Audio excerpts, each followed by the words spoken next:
Check natin mga ka-angels. Ayan, lutong-luto na ang ating inabraw mga ka-angels. So, ready to eat na mga ka-angels. Ayan. Atin na i-off ang ating takbo.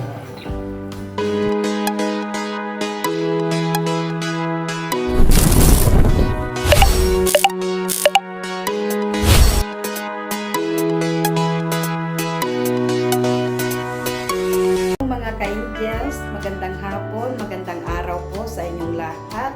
So ngayon, ang ating vlog for today is mag-aabraw po tayo.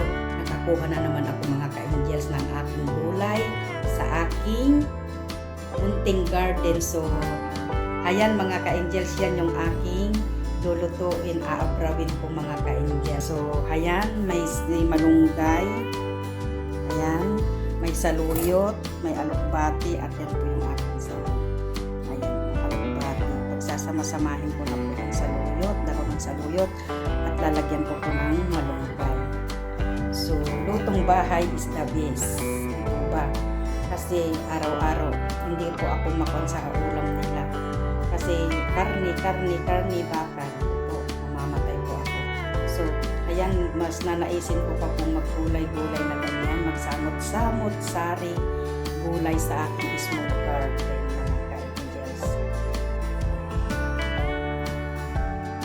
Yan po yung third harvest ko sa aking green bean na ayan po ang dami po lalagyan ko ng konti yung aking aabrawin mga ka-angels. So lahat po ng lulutuin ko niyan is organic po mga ka-angels. Wala naman akong kuhanan ng spray. So ayan, all organic. So ayan mga ka-angels, samahan niyo ako sa aking pag-aabraw.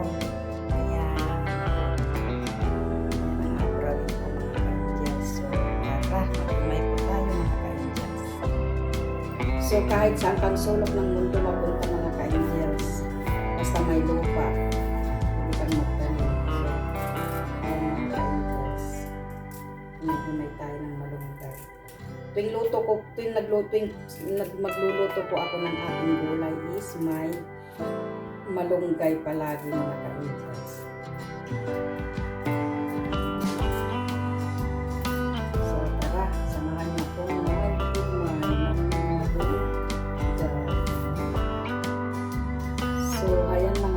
sa tapos ng kahinan din si Ama. Kakatin din po siya ng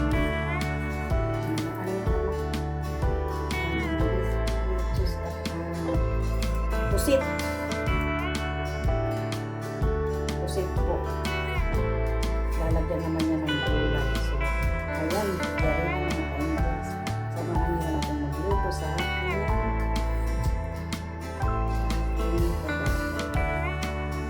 So, ayan mga ka-angels, may pinapakulan akong tubig dyan. Lagyan ko ng tabong, ganyan lang po akong magluto ng inabraw. May kamatis.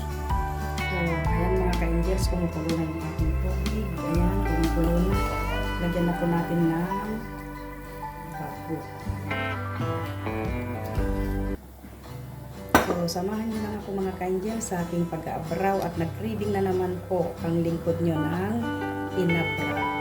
So, ayan mga ka-angels, uunahin ko itong ilalagay yung saluyot. Kasi kailangan ko mabuti ang saluyot. Sino po ba ang mahilig ng inabraw sa inyo mga gulay? Alam niyo ba mga ka-angels, parang hindi ako makakain pag hindi gulay ang ulam ko, lalo ng karni-karni.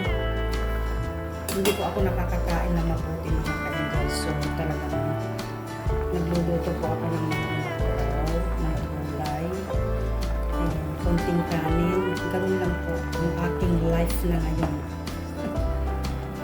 So ayan mga ka-angels, samahan niyo ako sa aking pag-aabraw. Samahan niyo ako mga ka-angels hanggang dulo.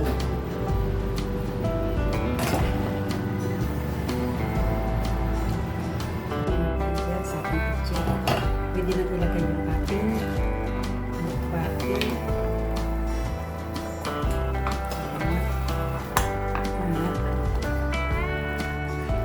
Ang ating malunggay mga ka-angels.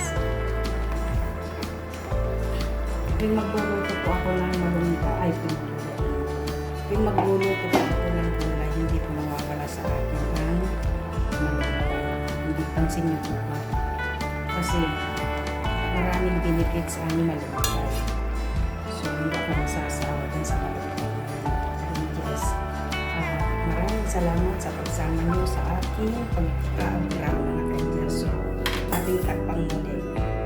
At mga around 3 minutes yan po ito na mga ka-angels. So, natin mga ka-angels. Ayan, lutong-luto na ang ating inabraw mga ka-angels. So, ready to eat na mga ka-angels. Ayan. Ating na-i-off ang ating ayan, naisalin ko na sa lalagyan mga ka-angels. At ayan po ang ating simpleng vlog for today. Mga ka-angels, ang aking pag-aabraw at maraming salamat sa pagsama nyo hanggang dulo sa aking pagluluto ng aking inabraw mga ka-angels. Ayan mga ka-angels, ang sarap. Sino bang nakaka-miss din ng inabraw sa inyo mga ka-angels? Ayan, sino din ang mahilig sa gulay? So, ayan, let's eat mga ka-angels. And bye-bye!